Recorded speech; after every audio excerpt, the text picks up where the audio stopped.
But Israel has a PhD in deception, because it's Dajjal at the back of this, the mastermind.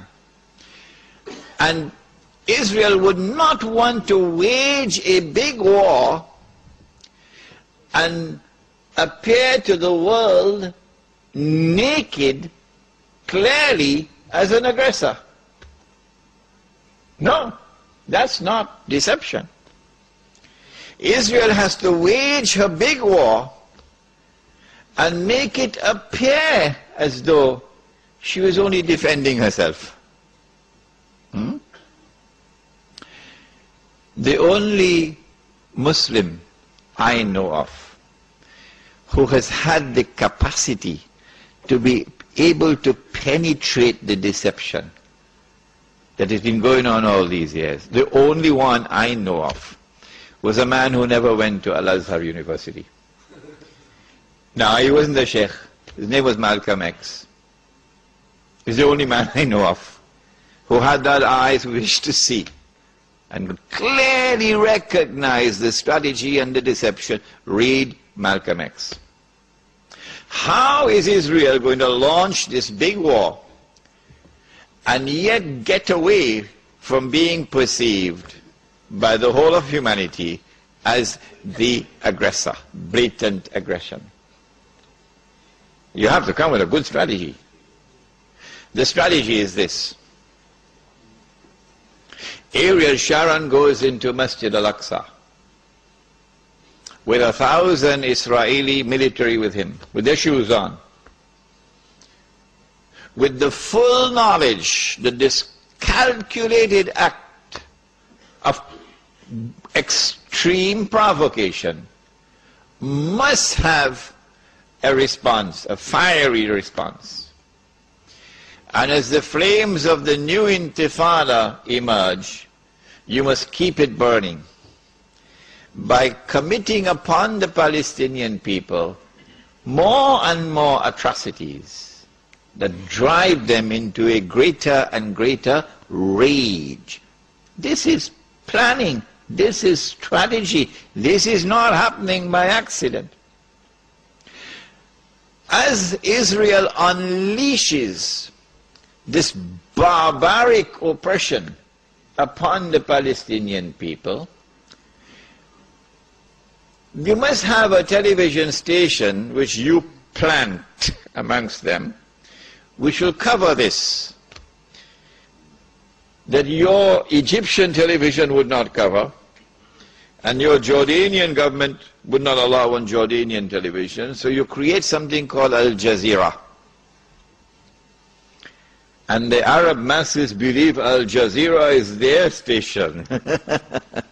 This is the only place in the world we can get authentic information, Al Jazeera. So Al Jazeera is now used to portray all the atrocities. And so around the Arab world, the masses only have to tune into Al Jazeera and they know what's happening. And so the Arab masses become more and more angry. More impending scenario in which, like the domino effect, governments around the world of Islam, they will claim, are now going to fall. And the world of Islam is rising up now. And one-eyed Muslims, of course, are going to believe it. The world of Islam is now going to rise up and all these governments are going to be swept away. And authentic governments representing the Muslim masses will now emerge. And therefore the Jews are going to have their throats cut. This is going to be the most dangerous moment in the entire life of the world of Jews. The media will portray it. If we don't do something, we will all be slaughtered by these Muslim fanatics. Yeah?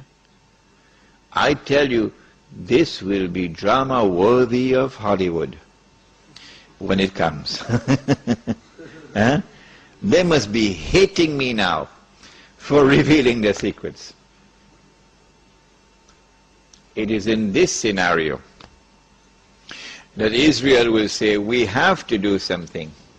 If we just sit here and do nothing, the state of Israel will be destroyed and the Jews will all be slaughtered. What can we do? They call it a preemptive strike. A preemptive strike. But it won't be a preemptive strike. It will be the most dazzling display of the magnificent application of state-of-the-art military technology that will leave even Uncle Sam in the backyard. A war like Uncle Sam has never seen and could never wage. That is what Israel is going to wage. Do they have the technology? I believe they have technology that even Uncle Sam doesn't have. It will be a lightning strike. Israel has to put on this magnificent display of military power and state-of-the-art technology beyond anything else that the world has ever known, in order for Israel to impress upon mankind the validity of its credentials that is now going to become the new ruling state in the world. Before Fahad could even blink, the Israelis have taken over the Saudi oil fields and the Iraqi and the Kuwaiti oil fields. The United States, of course, will make some noise, and Britain will make some noise, but will they send troops? No, of course not. The United Nations Security Council is now going to be used by the rest of the world, particularly Uncle Europe, and Uncle Japan, and the rest of the world. They will take the United Nations and seek to use the United Nations now to do something about this.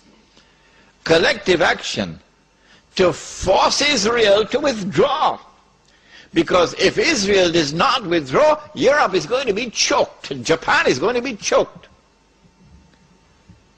And as the United Nations is now being used for the first time in its history, an attempt is being made to use the United Nations